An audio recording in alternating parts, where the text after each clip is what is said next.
Ha, köhnələr. Qədirlidəyəm ha.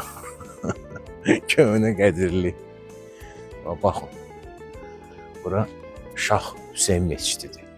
1905-ci ildə tikilib. İndi burada yazılmağına görə bərpa olub 94-95-də.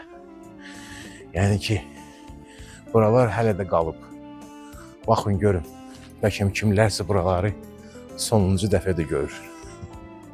Bir də gördünüz, burada gəldilər ki, sökürük. Ona görə dedim bir gəlim keçim buradan bir çəkim sizin üçün. Yadımıza salım xatirələrimizi. O qalsın bir qırağa. Adam deyir o köhnə yerlərdən gedə-gedə. Bir də görürsən köhnə söhbətlər yadına düşür.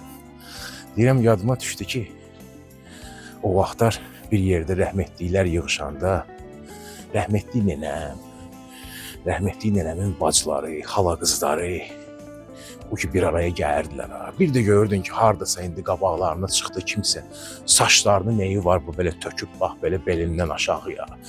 Hələ bilib bulan başına qaynar su tökərdilər. Yəni sərt tənqid edərdilər o halı. Deyim sizə, mən əvvəlcən başa düşmürdüm, mənə çatmırdım ki, yəni bunun nə əlaqəsi var. İndi getdikcə, yaşlaşdıqca baxıram, görürəm şəhərdəki, bax, siz də görmüsünüz də, cavan-cavan zənan xeylaqları, yəni tələbə təbəqəsindən söhbət gedir. Hamı gedir, saçlarını da töküblər, neyi var bellərinin üstündən. Bilirsiniz, yəni belə deyək də, gəlin belə fırladaq, baxaq, digər xalqların geyim tərzinə, yəni milli geyimlərinə. Hətta Slavyanlarda da, yəni Ukrayna, Rusda da hamıda elə bir atribut var ki, qadının başı bağlı olmalıdır.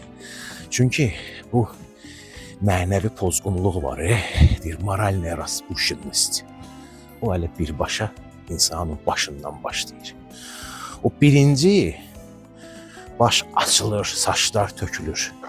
O digər məsələləri artıq 100% sonra gəlib onu çatırlar. Yəni başa düşdünüz də.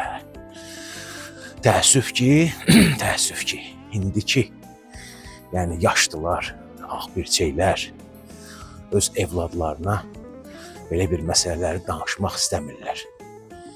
Örgətmək istəmirlər. Qəlbdən qəlbə